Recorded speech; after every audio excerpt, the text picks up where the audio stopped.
All right, bro. You about ready? Yeah. Let's roll. Dude, cheers. Cheers, baby. Welcome to the project, bro. Thank you. You're in.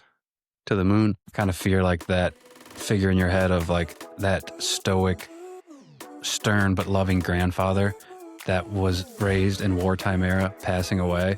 It's like, man, we're losing those freaking thoroughbred gentlemen. But at the same time, I am so encouraged by like whatever generations below me.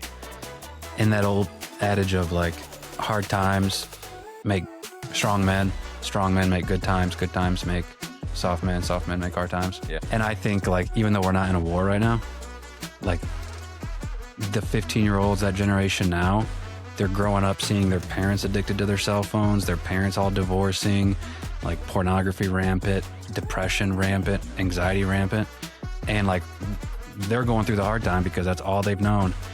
And so I'm encouraged to see like I feel like they're fighting back. Folks, we got the Nick Graf here today, host of the Holy Toledo podcast, the #1 growing Catholic podcast on YouTube right now, based in Maumee, Ohio. Mm-hmm. And you may notice this beautiful stack of legendaries right here. This is my non-promotion promotion this week.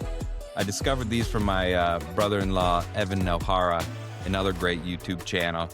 We're talking 22 grams of protein, 0 sugar. They're not paying me yet, but once they get a surge of orders and they realize it's coming from Fulfillment Project, they're going to give me some money, I think. So legendary. They also have, these are shaped like donuts. They're crazy and they're good for you and they taste really good. They have Pop-Tarts, which I like even better, but I was out of them. And so I don't have any boxes to show. So this is my favorite protein right now. Legendary, baby. Unbelievable, man. You'll be laughing when I actually get some money from these guys. So, Nick Graf, welcome to the pod, man. Thank you, brother. Thank you for having me. You know I love you. I was a guest on your podcast. I'm happy to be the #2 most popular episode on your podcast. I'm working on #1. I think it'll be a couple more months. I've got a couple scheduled posts ready to go out to keep propping it up. For the audience, if you haven't checked it out, Holy Toledo on YouTube, like and subscribe. And when you go to sleep, put on my episode on loop so I can just get some free watches there. Andy's is the one you want to put on in the morning. You'll be floating after you listen to it. Yeah. Get you fired up. Yeah. So, Nick Graf. Andrew.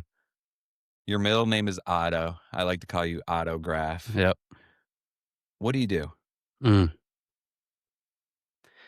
Feels like every day is different, man. No, I work for a beautiful company called TechTran. I'm in the sales force, driving around selling truck parts, walking in there, shaking the greasy hands of mechanics, ripping cigs inside, spitting on the floor, and I love it. That's America. Yeah, it is. It is. And what the hell are you wearing today? Well, I wore this for a few reasons. One, I was kind of hoping to force you into making this a Christmas episode. Two, we can make that happen. I want to remind myself not to take myself too seriously, you know? I was thinking last night, this is my first time on a podcast as a guest. I'm like, oh, I got to get some answers figured out. I'm like, I'm an idiot. You know, I don't have any of the answers. So I thought I'd wear a nice velour Christmas tracksuit for you. You look great, man. Thank you. I love it. And just honestly, you can't take yourself too seriously. I was just talking with Mary Azar last week on the pod about vulnerability. And you're one of the most vulnerable guys I know. I love that about you. I want to get into that. But first, there are some lessons I think you learned over the last year. You quit your job about a year ago. And is it fair to say jobless for about a year? Yeah. It's a nice way to say unemployed. Yeah. That's actually a worse way to say it. What'd you do during that time? Why'd you quit and what'd you do? Yeah. So I am 30 years old in my prime, working my way up. Oh, yeah. And just to give a little background, I never believed in God, really. I remember going to 8th grade confession with my friend Luke Vollmer. And I was like, I'm going to tell the priest I don't believe in God. You know, he's like, you can't do that. It's like, who better to tell? And I kind of had a dramatic reversion or conversion to faith. In 8th grade? No. Like a year and a half ago. Got it. So if you told me I would have started a Catholic podcast, even 3 years ago, I'd have, you'd have laughed at smacked you in the face. Yeah. But I had a dramatic reversion of the faith, and I had just gotten a promotion to be the data and analytics lead. Big job. which is funny because on the sales team, I was the best analyst, but it's like being the tallest midget. You know, I knew how to do a VLOOKUP. So they're like, all right, we'll give you a chance here. And I got in the job. I love my boss, great company, like nothing bad to say about him, but I was in way over my head. Like you could not kind of just half-ass that job. You had to learn how to code and make the data systems talk to each other. And I said a desperate prayer in my closet. I said, Lord, I begged for this job. Now please get me out of it, you know? Yeah. And the next day, I'm getting up to go to the bathroom from my little desk, and I get an email from the new CEO who said, hey, we're changing things how we operate. We're seeing some potential financial risks in the future, so we're going to offer a voluntary severance package. And I looked twice after that prayer, and I was like, whoa. Lord, I didn't expect you to act that fast. Geez, yeah. So be careful what you wish for, you know? Yeah. And man, I knew right away I wanted to do it. And I had just bought a house, I just bought a car. And so logically, it made no sense. And I kind of explained to my parents, I'm like, I love Toledo. I know it gets a bad rep, but I love Toledo. And I wanted to come back, and I did. And I knew if I got a promotion, I'd have to go back to Nashville, which I didn't want to do. So I tried to logically make it make sense, but it didn't make sense. But I told my boss, and she couldn't believe it. Parents couldn't believe it. So yeah, I was unemployed. So it was the decision that everyone was like basically screaming at you, like, what the heck are you doing? You're getting a beautiful promotion. You're going to move to Nashville. You're going to make great money. You're a young guy in a growing business, in a growing organization, moving into leadership, and you walked away. Mm-hmm. I said, it's a no from me, dog. And I'm just piecing together the timeline. Did you have your reversion yet at this point? Yes. Yeah. So how much prior to this was your reversion to Catholicism? Gosh, probably fairly fresh, maybe 6 months. Okay, so you're a baby in the faith. Yeah. So you get the severance package. Yep. You get some cash to build some runway, I imagine. Yep. And then what? Yeah, so I had a little. By the way, people, are you listening to this? This is insane. This is Crit's story is why. That's why I had to have Nick on here, because we're going to learn a lot of lessons along the way. Yeah. Mostly about what not to do. Yeah. Yes, true. This is like, you know, when I first started all this, I'm like, oh, you got to do this, you got to do this. And I'm like, definitely not for everybody. But yeah, I just kind of dramatically changed how I lived life. I quit my job. I bought a flip phone and threw my iPhone in the Maumee River. I took Wi-Fi. Actually? Yeah. I took Wi-Fi out of my house because I was a slave to like distractions, you know? So what do you mean by that? Just That's like, deep. I think there's something there. Okay, so hear me out here. Yeah. I think the Lord gave me a little wink throughout my life of when I was a baby. I was so addicted, loved, whatever word you want to use, to pacifiers, where I'd have one in my mouth, one in my right hand, one in my left hand when I'd sleep, and I'd just rotate those suckers in, you know? Oh, yeah. And so I feel like I've always had this kind of hole in my heart that caused like affliction. And I mean, I truly believe like I'm the, you know, besides you maybe, the richest man in the world. Like I've got my health. I got 2 great sisters, 2 parents in love. I never missed a meal, you know? And so it's like, who am I to have problems? But the problems I had, I think, were because I had no faith life and I was trying to just be a hedon, you know, like anything my flesh wanted. There you go. And including like distractions, because would you rather sit alone with your thoughts or watch some really entertaining videos, you know? Yeah. So you actually did something about that. Like we talk a lot about that on the podcast, and you made a choice and you threw your iPhone in the river.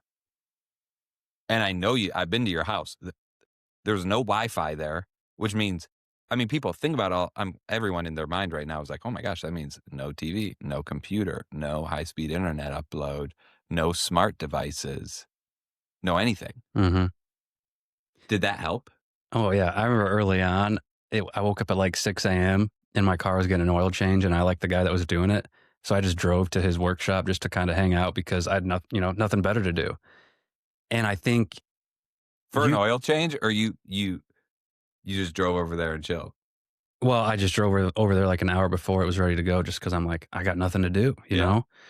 And you've talked about this to me before about once you get a taste of the good life, you know, it's hard to go back. Yeah. And it's like an alcoholic having a cold 6-pack all the time right by him. It's a little lately, sorry, I'm all over the place here. Lately, I've been kind of thinking about, is self-control being able to say no to the 6-pack, or is it removing it from you? You know? Yeah, I think in some cases it could be both. It could be either or, depending on the circumstance. Because I think a big part of self-control is avoiding the temptation. If you're an alcoholic, you don't buy the beer.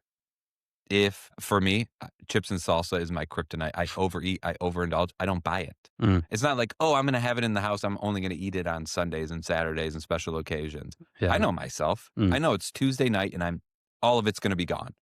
You would be shocked how much chips and salsa I can put down. mm, And so avoiding it. Um, there are some things in our life we need to get rid of. I think there's other things in our lives that are unavoidable because we live in a house where it's present because someone needs it or wants it, or we work in an office where things are available. And that's where self-discipline comes in, where you just don't do it. yeah. Lead us not into temptation. Yeah. But deliver us from evil. Yeah. That avoiding the near occasion, I think, is one of life's hacks. Mm, If I'm trying not to overeat, I feel heroic when I see it and I don't eat it. But why buy it in the first place? mm, Like, you go to first things, second things take care of themselves. I would live the life I want to live. If I want to eat healthy, I'm going to buy healthy food. And that's the stuff I'm going to surround myself with. I'm going to chop up the veggies so they're ready to go in the fridge. And that's just like a practical example.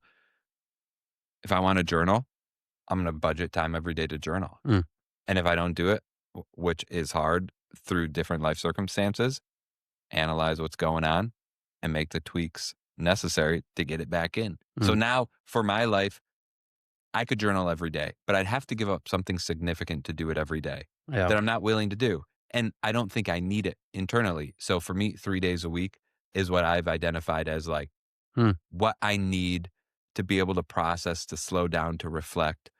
And so I budgeted in 3 days a week. And that's good for me for this season of my life. So I think there's also a seasonality to what you're talking about. yeah, for sure. For sure. So you got rid of the internet, which is one of the most extreme moves. I know a lot of people with dumb phones. Well, not a lot of people, but I do know a couple people with dumb phones, which you had. Mm, But you also cut the internet out of your house. I don't know one person. Do you know anyone else in your life that cut internet out of their house? no. No. Would you recommend it? It certainly makes life easier having internet for certain things. But for me, as a single guy that lives alone, I can isolate myself way too much. And so one of the reasons is not like, oh, I want to be old school and different and take Yeah. out Wi-Fi. It's like, I want to go out and be at a coffee shop around people, you know? So it kind of incentivizes, I think, the right behavior in me. And then I had a beautiful workmate move into my house one time by the name of Andy Leonard, Great who man. brought Wi-Fi with him. And I was rocking. Well, I remember I needed a spot to work for a couple months this summer, and I called you up because I knew you had that beautiful house. And I was like, hey, can I crash in one of your spare bedrooms and work there during the day? And you said, yeah, but I don't have internet. And well, I work remote. I need the internet. Yeah. And so you were kind enough to let me bring it in, but you said you can bring it. You just can't give me the password, which I thought was such a strong move on your part. Again, avoiding the near occasion. Yeah. And you host a podcast, which is crazy. So how do you manage that? Like, you have to upload a bunch of files and stuff. Yeah. And I think it actually helps my podcast because I don't need Wi-Fi to record. I don't need Wi-Fi to edit. And actually Wi-Fi gets in the way of me editing because I'm like, oh, let me go see what's on Instagram. Oh, let me watch a little bit of YouTube, you know? Yeah. Let me check out Fox News. It's like all that's gone, you know? So yeah, no Wi-Fi helps in a lot of ways. Everyone, hey, if you haven't already gone over to my Substack and signed up for a free or premium membership, why don't you go do that right now? There's so much stuff. Every Monday morning, you get the newest, latest episode, either a long form or a monologue on a big topic by me. Every Wednesday, you get the self-reflection guide, all my notes, all my memos, and so much more. And by signing up, you will get my free book emailed to you in PDF form right now. Thank you so much. But at the same time, I'm 30. I got no idea what I'm doing. I think it was a great experiment. I definitely too can get way too, and I think this inhibits some progress for me to make of like positive life changes. Is Deacon Joe Malenfant said this on Holy Toledo. Check it out. Shout out Deacon Joe. He talked about addiction and how too many people make life decisions when you just need to make a day decision. And so, whoa, unpack that for me. Like, for example, whatever in your life that you want to reduce or throw out, instead of like getting yourself hyped up to make this monumental thing where, okay, I'm never, ever going to have this again. You don't have to commit to that. Like all of the successful AA meetings, it's like, it's a day at a time, you know? So yeah, we'll see. I like that too, because it seems very practical. I'm not making a life decision. I don't know where I'm going to be in a month or a year. Yeah. But for me right now, this is what I need. I'm making the choice today. Yeah. And so that's your internet thing. Yeah. And I just want to throw it out to the people. Like one of my best friends came over and he just looked at me like I was, you know, drunk. Like, you don't have Wi-Fi. Like, yeah, like what are you literally, doing, what are you man? doing? I'm like, brother, your great grandfather, he wouldn't even know what Wi-Fi is or how to spell it, you know? And we've gotten to a point now like where it's unfathomable to even consider. And so I'm not trying to act like holier than thou. I've got a flip phone and don't have Wi-Fi, but it's like, where are we where we think this is like so needed, you know? Yeah. And I was definitely overly extreme, which you talked about on my show as well. Like you run so hard in one direction and then you kind of correct yourself and run too hard in the other. Like the pendulum. Yeah. I was like, man, in God's providence, like it's no mistake that the logo of the iPhone is an apple with a bite taken out of it. And like, I don't care what you say, you don't need your phone to do your job. You have a laptop, you can find Wi-Fi and work like they used to, you know, sit down and use your laptop. But having email on your phone is pretty nice, you know? Just trying to figure out the happy medium. Do you work remote? Yeah. So like for me, I'm on Slack all day, chatting, webinars. Is that just not a function of your role? So my job now is like really, which is nice, is customer facing. So I should be on the road pretty much all the time. But you're setting meetings. Full disclosure, I do have an iPhone right now, which we're using to record. So I've been going back and forth between the iPhone and the flip phone, just as honestly, I can be a weak man and I just need a little bit of a detox, a little break. So yeah. Well, and I'm open with the audience about like, I cold plunge because I have weak flesh. I take cold showers because I have weak flesh. I fast because I indulge too much in food. So maybe the going back and forth is a healthy thing. Like you use the iPhone until it becomes a problem. And then when it becomes a problem, you switch off. It doesn't, like you said, you make the decision for today. Practically, I'm like, man, that sounds annoying to switch the Sims back and forth and this and that. But if it's what's more important than it's our life? Right. It's your humanity. Right. And that little phone is fighting for your attention, your focus, and what's more valuable, honestly, than your attention? Yeah. Well, to me, attention is time. There is nothing more valuable than our time. When we're on our deathbed, we will give anything to just have another minute, another 30 minutes, another day. And we'll think about all the hours and cumulatively days and months we've wasted over our lifetime doing mindless things. And it's not bad. Rest is good. I think about this sometimes. First of all, I think there is some sort of obligation, depending on your role in life, to be updated with the news and to know what's going on in society. And I consume that on my phone. YouTube Shorts. I don't know if there's any reason I need to flip through YouTube Shorts, but I do. Yeah. And to me, that's like healthy, mindless relaxation to a point. And you got to know when to draw the line. Yeah. So what else did you learn from your year of no work? That this is just so unique. I don't know anyone. I don't know anyone like you for a lot of reasons, but this is one specific. I don't know anyone that ever took a year off. I think it was very humbling because I'm like, okay, I don't want to work for a corporation anymore. I want to work with my hands, you know? And so I started, my dad owns the beautiful McDivitt's driving range. Shout out to McDivitt's. And so I was working with my hands. I was mowing greens, picking balls, giving golf lessons. And we're thinking like a couple weeks in, I'm like, this is not much better, you know? Like, so like trying to find satisfaction. Yeah, you had like a fantasy of what it could be like over there. Yeah. And the reality of it was a little different. And then you start to appreciate things you didn't, like health insurance, consistent paychecks, you know? Air conditioning. Yeah, yeah, exactly. So, but all in all, I'm so grateful. And just to kind of put a pin on like that whole unemployment journey is, I think God, just like any musician, needs to tune his instruments before he uses them. And I'm praying that he uses me. Whoa. And, you know, through that year, like I definitely grew a lot because like I said, I've been so blessed. And so suffering in my life has kind of been self-inflicted, but you need a little bit of suffering. You need suffering to grow. Well, especially in Western civilization where we are today, where almost every discomfort has been optimized out of our lives. Mm-hmm. So you have to seek it out now. If you don't seek it out, you will become the worst version of yourself. Yeah. You need discomfort in your life. It used to be just a feature of living. Yeah. But now, and I think it's a good thing, there is so much comfort in our life. Any discomfort you have, you can get rid of, up to and including now, like with Ozempic, it's insane. Like you've overindulged your whole life. You've lacked discipline in that area. And now there's a pill you can take that reduces your hunger. And I'm not saying there's no side effects and it doesn't take work still, even with that, but we've optimized for comfort in every way. Mm-hmm. And so in today's modern life, if you're not purposeful and intentional about discomfort in your life, I think you will get soft, you will get weak and lazy. And as a man raising boys who want to be men, I'm very intentional about that. Being outside, being uncomfortable, lifting heavy weights, running long distances, doing things that used to just be a side effect of living a normal life. Right. And now it's not. Right.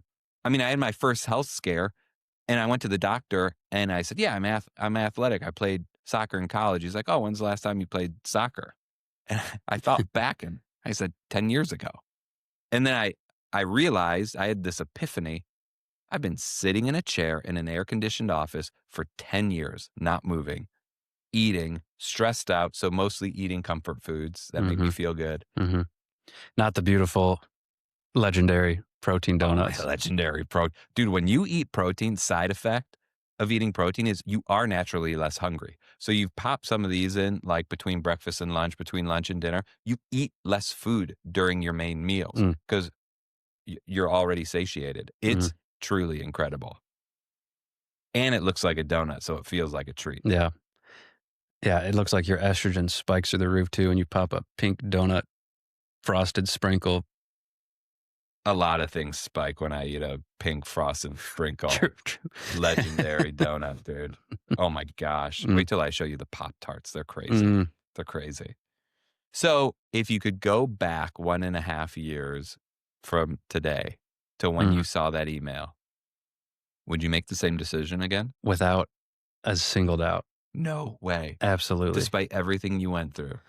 Yeah, because,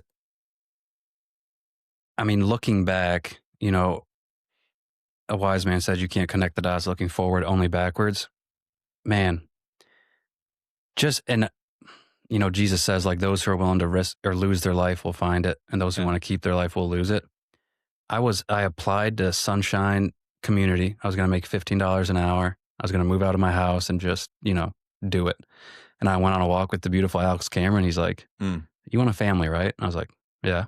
He's like, you can provide for them for $15 an hour? I'm like, good point. And so on the way home from that walk, I went to the Adoration Chapel.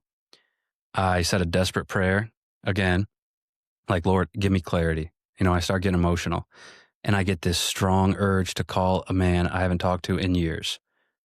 I walk right out. I call him and he's like, who told you to call me? He's like, I just walked out of an exit interview. Send me your resume. I'll put in a good word. And now I'm at a company that I truly like. The culture is special. And that sounds so cheesy, but the culture is special. My boss is the man. And so like. So the guy you called was leaving the company and you ended up taking his job? Yeah. he was a good Catholic man. Shout out Pat Davenport. And I was just calling him for Patty guidance. D, baby, come on. Yeah. I was just calling him for guidance, you Yeah. know? And he gave me a lot more. Crazy. Yeah. And so now I'm back in the same industry I was in before. So I'm not a total novice. One of my best relationships from my prior company, trailer sales team out in Detroit, my best relationship, I mentioned that and they're like, oh, that's the one account we want to work with. So like just looking back how everything clicked together, you know, and I'm over there doubting God and then boom, he's like, you fool, you know? Crazy. So, Well, because you can only not work for so long before you got to pay the piper. yeah. And it's crazy that you made it that far. You were refined by fire, silence, loneliness for a year. Yeah. And chiseled just into the beautiful man. Chisel, baby. Maybe I start working out more if I go back a year and a half ago.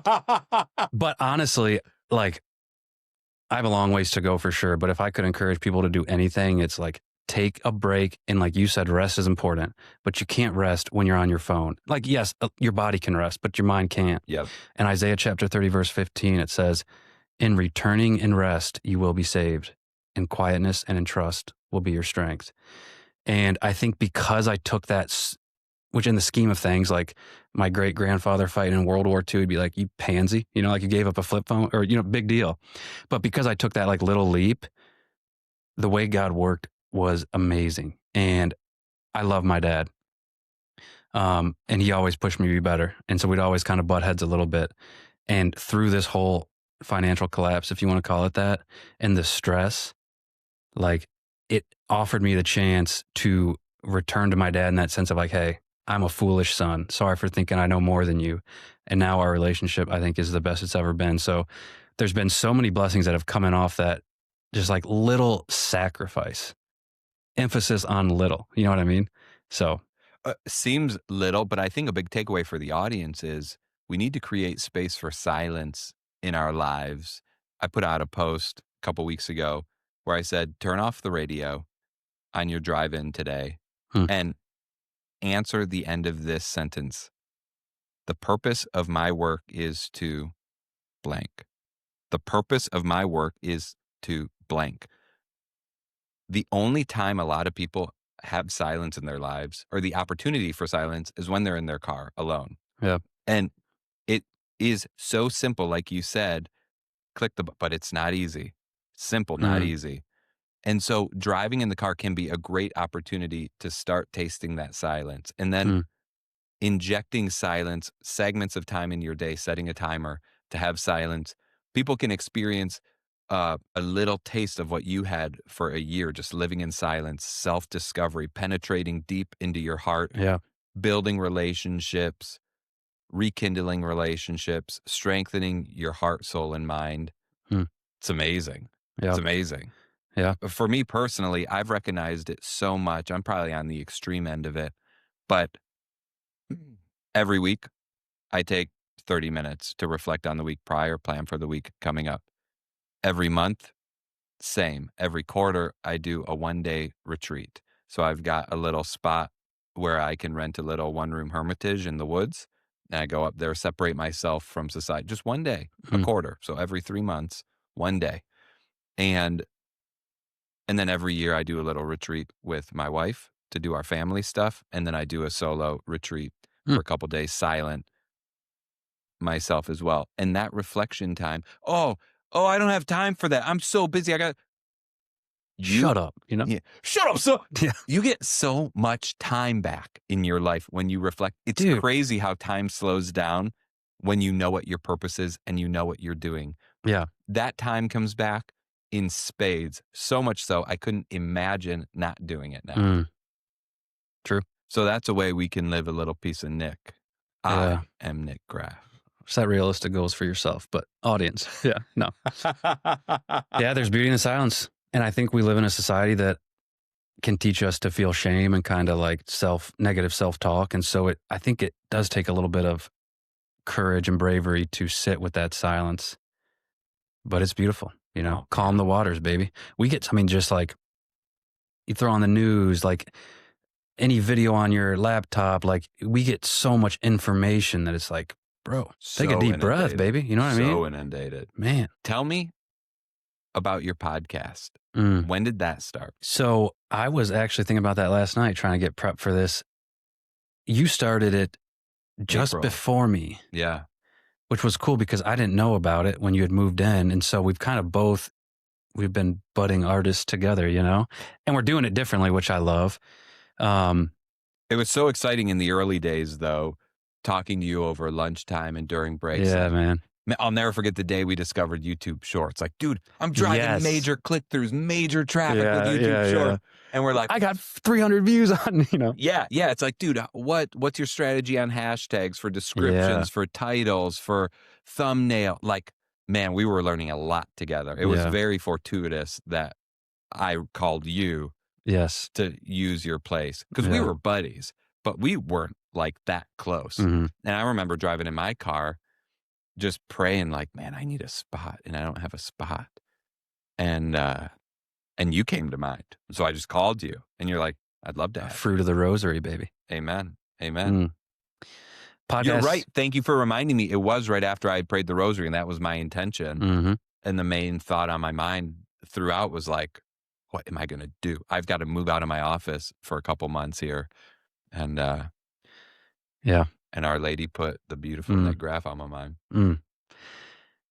So, not in the velour jumpsuit though. Gosh, I feel like a new man wearing this thing. The podcast. The man gets a job. His first purchase is a velour jumpsuit. Hey, dress for the job you want, not the job you have, you know. Shout out St. Nick. Yeah, the podcast is funny because I like to think of myself as a social guy, you know, but at the same time, I would put way too much value in what people thought of me. And, you know, like, I don't know why this comes to my mind, but remember when George Floyd passed away? Yeah. And all like the blackout screens, whatever. Mm-hmm.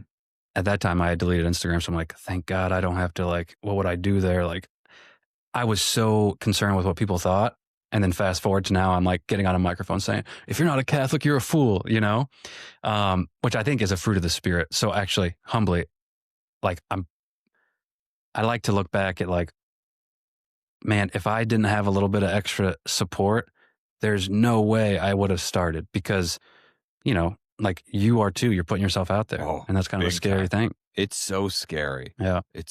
But it is, again, vulnerability. It's amazing how much you can grow when you open yourself up. It widens the permission structure in your life to what you can do, say, think about, interact with. You get feedback. People help you. People coach you along. I've made so many mistakes. And fortunately, I've got a great audience and group of advisors that DM me and shoot me messages like, hey, you can sharpen up. And I'm like, heck yeah, up, baby. I've gotten so sharp over the last couple months doing this podcast, 8 months now, in ways I never could have if I wasn't an idiot recording. It seems so crazy, and I'm so grateful for it. You ready for another one? Yeah. A public rebuke? Yeah. I think you got to stop using AI for your writing. Well, you know, I put an AI disclosure on I the bottom of all my stuff. I saw. Yeah. Why? You, whether you like it or not, are an artist. You're creating something. Yeah. And if you're the people that love you, that watch you, and I'm included, I like to think I was your first paid subscriber, actually. And I do like your stuff. But if I've got a doubt, like, wait, is this coming from Andy or not? Then it devalues the rest of your work. Interesting. Okay. Just a thought. I'm going to take that to heart. I added the AI disclosure because the more I look into AI, the more I feel like it is like you cite your source, you cite your references. So I want people to know, but it is me. AI doesn't produce magic. If I challenge anyone in the audience, and you know this better maybe than anyone in the audience, how much effort it is to put out a weekly podcast with all the collateral.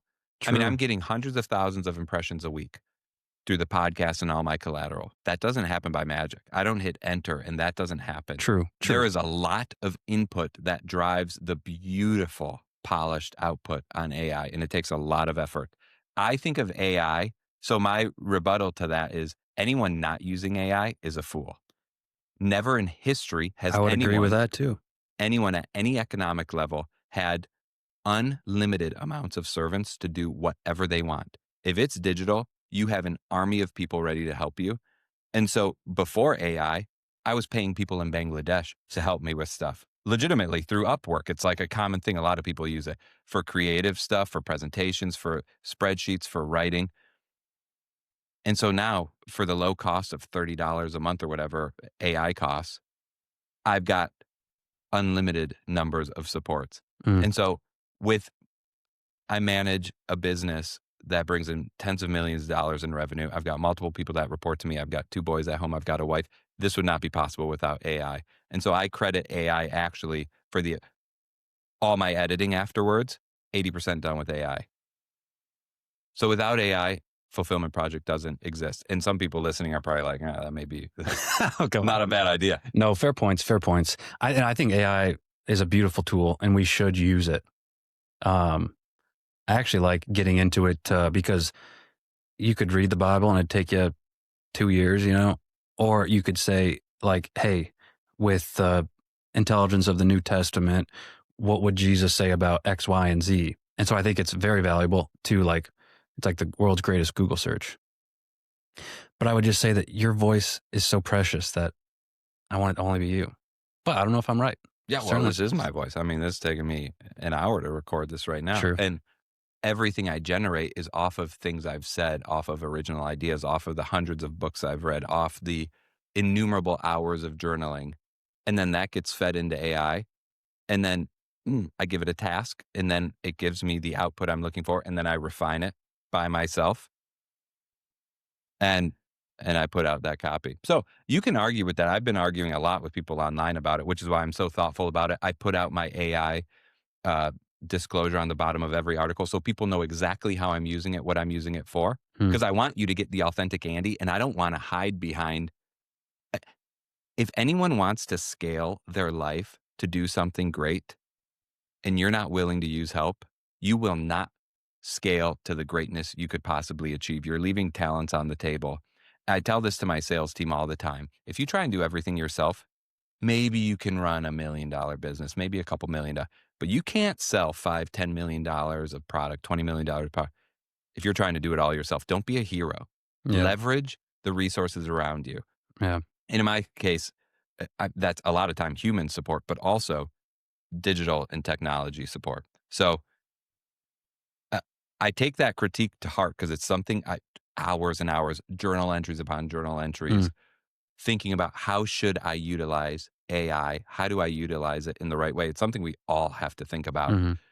And every article I put out would not exist without my unique mind. Nobody else could put out a Substack like I have of that quality, of the nature, if it wasn't me. True. What would be worth more? Name a famous sculptor. Michelangelo. Okay, Michelangelo. A Michelangelo authentic sculpture, or one that used his methods into a computer software that then a machine sculpted the rock? Clearly, the answer is something sculpted by Michelangelo. Why? Because I've thought about this a lot. There is something about sacrifice that adds value, and the sacrifice of someone's time to put into that sculpture. You could probably 3D print 1,000 things, or even in the future have some sort of robot carve into actual marble, something like Michelangelo would. But there's something about the sacrifice of someone's time that adds value. That's why in some regards, things that cost more money have inherently more value, even if they aren't actually more valuable. Like a Rolex is worth, you pay $5,000 for an entry-level one, it's maybe worth $2,000, but it's got a high value because of what it takes to pay $5,000 for a watch. Like there's inherent value in there because of the sacrifice of the person that bought it. So I think to your question, Michelangelo is certainly more valuable. Just something I want to throw out at you. Yeah, the crossover would be, do I do one article a month, one pod a month instead of one a week? That would be the sacrifice I would make because I've thought of it. Like, okay, if I stopped using digital support, what would the practical reality be? Yeah. Well, and your reasons, it totally makes sense. I genuinely love you. You got a beautiful mind and heart. So I just kind of want to throw it out and just see. But what do I know? I guess I don't know exactly how you're using it, but you're kicking butt. So doing something right. Hey, my friends, I've got my new book out and I want you to experience it. You can do it two ways. One, you go to Amazon right now, search Fulfillment Project. You get a hardcover or a soft cover. Reflections on each episode from season 1 of Fulfillment Project, a beautiful summary, key quotes, and then room to journal. If you want to start journaling and you don't quite know how, this is a great way to start. Makes a great coffee table book. I was very intentional about making it as beautiful as a Neanderthal like me could make it. If you don't want to pay for it, go to substack.com right now. Subscribe to my Substack newsletter for free, and I will immediately send you an email with a free PDF download of the book so you can still participate with it that way. Thank you so much. Well, maybe I'm not. I mean, that's why I love the open discussion out with the public. I mean, utilizing AI. I forgot. Yeah. Using AI is a huge topic on the internet. I just put out a post, purpose is greater than task, because legitimately every task-based job that's digital will be replaced in 5 to 10 years. So if we're just doing tasks on a screen, punching in numbers somewhere, moving widgets around digitally, you better understand what the purpose of that job is and get to the root of it and start adding real value beyond the task quick. Earlier you said, posed the question of what is the purpose of your work? Yeah. What is the purpose of your work? Of my actual work? Yeah. So I work for a publishing company. We teach kids how to read and do math. So if I don't go to work every day, kids don't get textbooks in their hands to learn to read. When I was at a very dark point in my life, right out of college, my first job was really tough. And reading saved my life. Reading gave me the door to walk through that put me in the shoes I'm in now. Thousands of books, mentors that I cherish, that I hold close to my heart, like Zig Ziglar. Never met him in person, but through these people worked their whole life to gain this wisdom. They put it in a book, and I have access to it.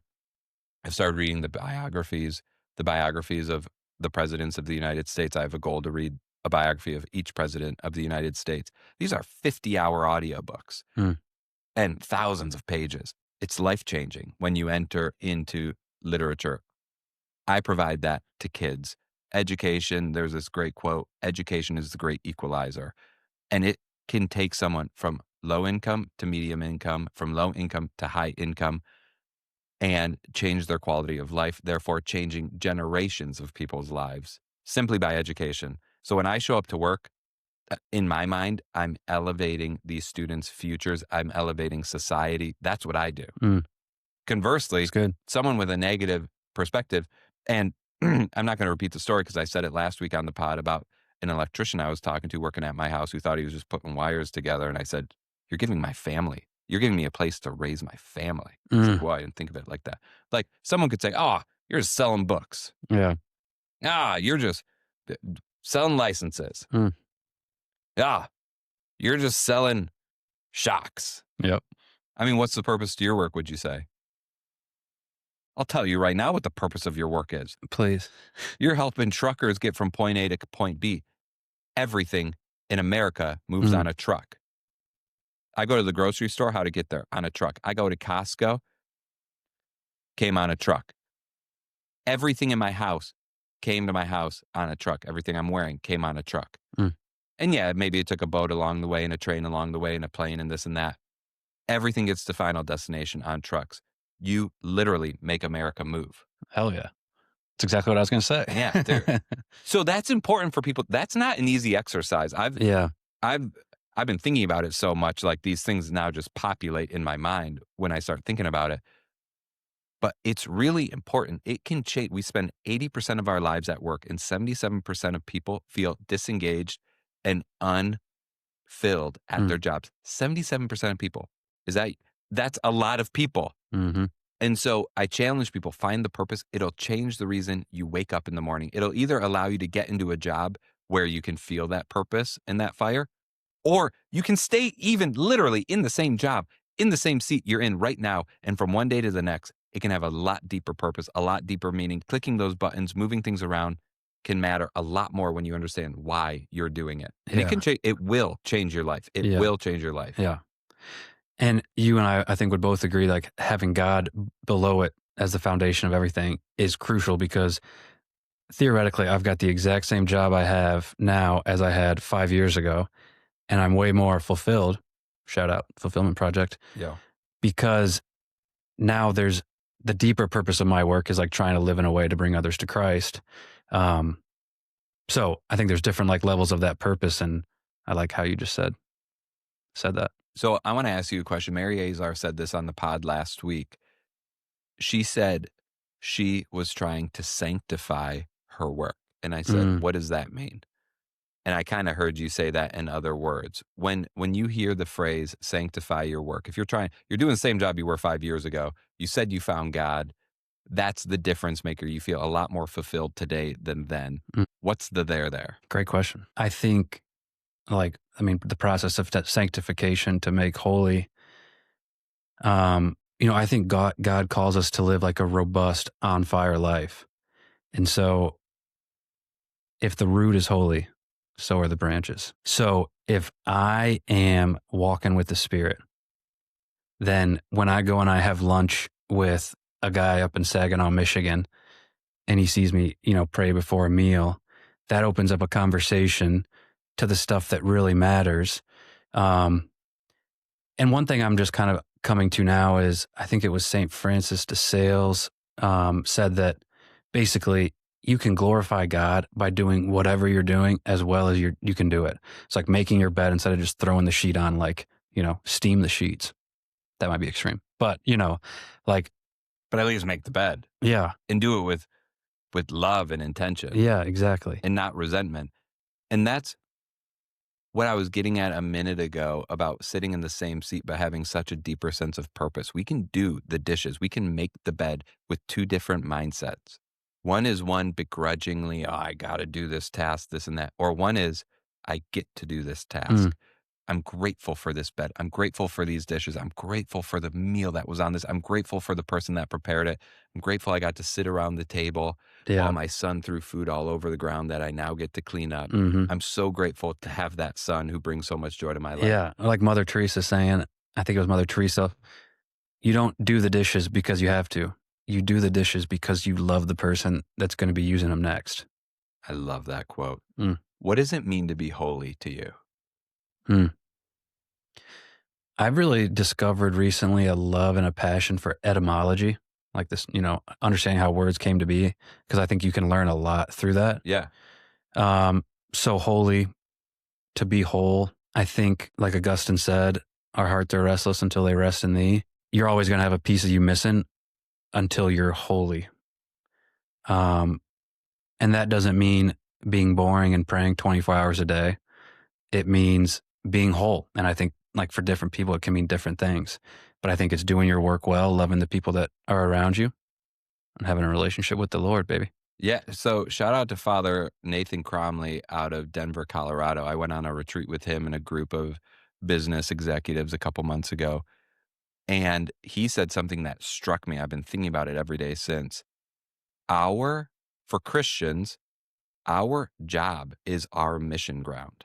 That is where we live our life. So doing the work well matters. Doing the work with love matters, with a positive demeanor matters, to the best of our ability. Not quiet quitting, not doing the least amount possible to get by, but thriving, looking people in the eyes, intuiting their needs, not only meeting their needs, but exceeding what they expect. And to me, it feels like an absolute hack to the system, because that type of person that lives that way is naturally going to be more successful. Absolutely. Like the side effect, the fruit you just said a second ago. I love that phrase. If the root is holy, the branches are holy. Like when you live with positive intention, everything that grows out of that is positive and good. That's beautiful. Life's beautiful, man. So you're doing the podcast. You do these long form podcasts. Yep. But you also put out shorts. It seems like the main driver of your channel right now is shorts. Tell me about that. Yeah. So I started by, when I was a kid, I always said, if I could have any job in the world, and it's not being on the PGA Tour, which didn't work out, I was like, I want Jimmy Kimmel's job, because I think the idea of interviewing people is so cool. Yeah. But booking guests is difficult. And so I've got I want to talk to anyone who takes their faith seriously. That's kind of my lane. But I also think scripture is extremely important. And so every day I try to publish a push and pee where I went through all the Proverbs and now I'm going through the Psalms, and I'll just read the lines that stick out to me and just add a little, something that's trying to be authentic, but like make it alive and kind of make it entertaining and just clean up people's timeline a little bit. And I was just kind of feeling down in the dumps after I started for a while. So I took a break and I was like, Nick, you're a poser. You got to read at least the New Testament before you start preaching to people. So I did. And one of the things... This is pretty fresh off of, if I'm tracking the timeline... Yeah, we're live, baby. We're live. Like 6 months after a major reversion, you start preaching on the internet. Yeah, pretty much. Which is awesome. I mean, it's the beauty of the internet. And there's no fire like the fire of a recent convert. There's someone who was lost and is now found and experiences that deep and profound peace. It's so amazing. And I love that you're sharing that. Yeah. Well, thank you. But you read the New Testament. Yeah. And the one thing John said, who's my favorite writer in the Bible, he said, I'm writing to you so that my joy may be complete. And I'm like, oh, what's the purpose of Holy Toledo? Of course, it's to try to like build the church and get others to be open to it. But also at the same time, it's fun, man. Like I like reading the scriptures. I like trying to make it relatable, and it's fun to throw something out there. Yeah. So I've been publishing shorts, trying to get some interviews out there. And well, and you have some major traction. Like some of your shorts have like 500 likes, tons of comments. It's amazing the stuff you put out there. And like as I'm scrolling through, I love when your push and pee pops up on my timeline because I'm like, Thank you, brother. Oh yeah, baby, that's refreshing. Thank you. I love that you have a handkerchief. Never seen a man below the age of 70 with one of those. My dad always used one, and I want to be my dad. And so I got one, and now that I've been using it for years now, 5-6 years, and I couldn't imagine not having one. I got a beautiful stack of them, all ironed, beautifully pressed. Oh, slips in the back pocket, nice and clean. Wipes way better than cool Kleenex. move. Good, that's a good move. Yeah. What's been the most profound push and pee you've put out? I mean, they're all so deep and profound. It's hard to pick. What's funny is whenever I get a little insecure and I'm like, ooh, this one was not good. Like, I don't even want to put this out. Yeah. Those are the ones that do the best. Isn't that so weird? Why so is funny. that? Yeah, I don't know. Crazy. But. So what's next for Holy Toledo? What do you got coming up? We're about to take over the world, man. I'm going to get some cool guests on and just keep pushing with the scriptures and just try to keep it, like the right intention at heart, which is just sharing Jesus with the people. And we'll see. Like that's, I think one of the cool things about me and you is it's so different. You are like so consistent. You are sharp. Like, it's like a full professional production where I'm just like, I'm going to take 2 weeks off. Like, which is funny because your production is actually way more beautiful than mine. I'm using cell phones to record here. You have beautiful cameras and the whole deal. Although you've come a long way, my friend. Wow. Thanks to your help and guidance and counsel. So I want to capture this for the audience. You're basically a fresh convert. You're less than a couple years in. Yep.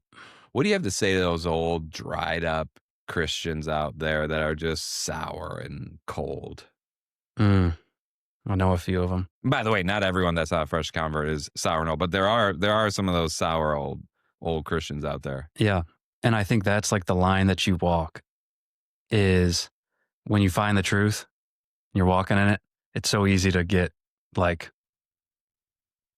lose the touch of the common man, but God calls us to be childlike. And so if you don't have joy and you don't have love radiating, which I don't oftentimes, like you're doing something wrong. Humble yourself, So that's like the litmus test of like, because we can't all be joyful all the time. But like if I'm not joyful a lot of the time, that might be an indicator like, hey, I got to take a look at things. Right. If someone takes a look and they're like, oh, shoot, I'm not joyful. What do they do? I want to think about that. I think there's a lot of wisdom. I just had the vice chairman of my company on the pod, and she was saying she gains a lot of wisdom from younger people because they're in the trenches, they're in the field, they're closer to the action. So I think it's relevant. Someone old might be like, man, I've been living the faith for 20, 30, 40, 50, 60 years, but they still have a lot to learn from you because you're fresh in it. You're seeing things with new eyes. Yeah. Well, I think like, the church is in a relationship with Jesus. And I think a lot of people, including myself, can get way too focused on our side, which is the church, instead of having our eyes on the Lord. And you go through the motions and all these beautiful rituals at a Catholic mass. And like, you got to, again, fight the devil who's not taking a day off to like capture your attention and steal that joy. And it's not always, I think I was addicted to like self-help videos and stuff and learning all this stuff. And it's like, okay, who cares if you know about like the great church schism if you're honking at a guy who's driving slow on the highway? You know what I mean? Like, Yeah. get out and like spend some time around kids. I started coaching at Central Catholic, the high school golf team. That's helped a lot. Like just being around young people, and doing hobbies, doing what you like to do, which I'm trying to figure out exactly what that is. But Holy Toledo, I think, is my hobby. I call it a hobby. What about you? You asking me how to be joyful is like Tiger Woods asking me how to putt. I mean, you are the most joyful guy I know. What do? Just fake it all the time or what? No, dude, you can't fake it. You can fake it some of the time, but you can't fake it all the time. Gratitude, I think for me is the key That's the to answer. my joy. It is the answer. Gratitude is the key. I just put this together a couple weeks ago, maybe a couple months ago now. Gratitude is the key to humility. Why? Because when you're grateful, you recognize it's not all coming from you. Because to be grateful by definition means you're grateful for something else that happens. And I am such a piece of dirt, such a worm, such a nothing. And I look at everything I have, which may not be materially significant, but internally it's significant. My family, my wife, my children, my community, my friends, my very challenging and rewarding job. And I think there's no one richer in the world than me, period. And it's all gratitude because I realize what I deserve versus what I have. And I have so much more than I deserve. And therefore gratitude, therefore joy. I wake up, I'm in the shower, blasting praise and worship music, dancing with my boys, wrestling around with my boys. And it's like, are you kidding me? I get to live this life. I get to live this. And like you were talking about the root, what is in the root is in the branches. Like gratitude begets gratitude. Once you exercise that muscle to see things in the eyes of gratitude, you start being able to see it a lot more. Like you've never seen a Ford F-150 before, and then you buy a Ford F-150 and all of a sudden you see them everywhere. So true. It's like once you start to notice gratitude in your life, you start seeing it pop up all over the place. Yep. Joy begets joy. The more you experience joy, the more you experience joy. It's a wild phenom. Yeah. And I think for old people, I was thinking about the question when I was prepping for this episode about what do you have to say to older Christians that maybe I framed it a little shocking because in this game, you kind of got to be a little shocking. But my thought is sharing your faith creates excitement. The best way to learn is to teach. And if you try and share your faith in a youth group or even at the coffee shop, you're talking to your buddy. You guys talk about sports every week. You've been doing it for 50 years. Well, maybe share a little bit about your faith. Like, is it Paul? You know the scriptures better than me. Didn't Paul tell us to always be ready with our testimony? That's in the Bible. I'm not sure if it's Paul or not. Anyway, it's like, well, why do you believe? Is it just because your parents brought you up that way? Which is not a bad reason. Yeah. But if that's it, well, challenge yourself. Ask yourself some good questions. Get into a little wrestling match with someone verbally about your faith. Yeah. Justify it. If you run into question, one of my favorite conversations back in the day was my buddy Vinny Delicata. Shout out Vinny. The man. And he's way smarter than me. So he had a lot of really good questions about Catholicism. And questions I couldn't answer. So I had to go home and look them up. And the beautiful thing about Catholicism is for 2,000 years, people have been asking these really, really hard and good questions.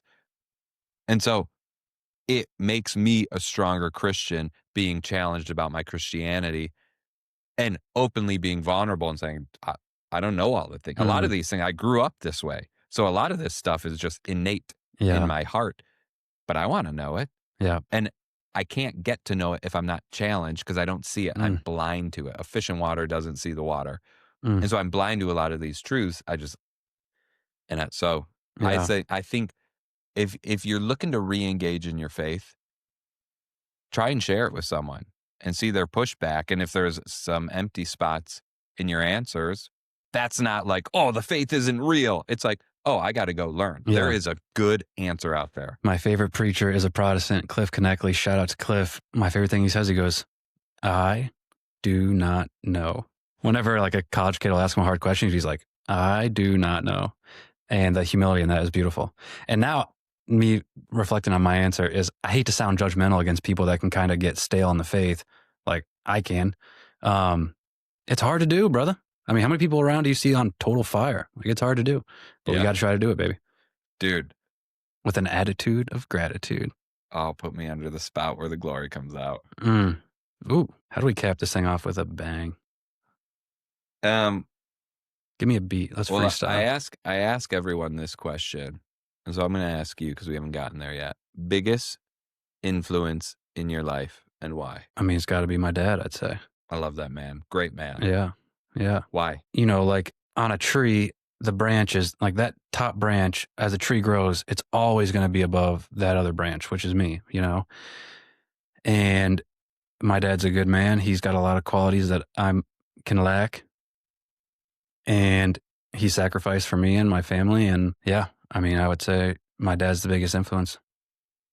What a gift to have a dad that you can aspire to look up to. What a gift. Not everyone has that. True. Very true. And it is such a gift. Very true. Man. Or maybe Young Dolph. He was, you know, the Memphis rapper. He was influential to me as well. I don't even know what you're talking about. All right, this is something I've been thinking about a lot lately. I'm going to throw it at you. It was kind of a maybe or am I going to do it? Give me something tough. Come on. There is a generational gap right now between baby boomers, millennials, Gen Z, Gen Alpha coming up. What's the biggest difference? Have you thought about this? Have you noticed in your what's the biggest difference between you and your generation and the baby boomers and the generation after them? Because they're the generation kind of leaving things to us right now. Yeah. And Gen Z is the next. I'm a millennial, so we're kind of in the middle of it right now, just working this thing. And I think millennials, from how I've thought through it, millennials look up to our parents and our grandparents a lot. And we're very close to them relationally. So we've inherited what they've given us, and we're kind of continuing on to carry that banner. But I see Gen Z in a unique way pushing back against the norms. They're very separate from the post-war generation. Like I lived with my grandma that grew up during World War II, and a lot of her life was influenced by that. And my mom grew up in the generation right after that, and then me. But like Gen Z is so disconnected from that generation.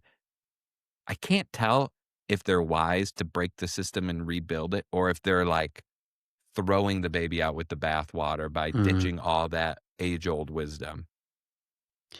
I do feel, I was thinking about this actually yesterday. I kind of fear like that figure in your head of like that stoic, stern, but loving grandfather that was raised in wartime era passing away.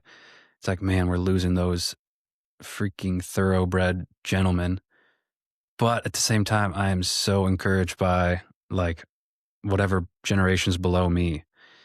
And that old adage of like hard times make good men, strong men make good times make soft men make hard times. Yeah. I might have said that way wrong, but you get it.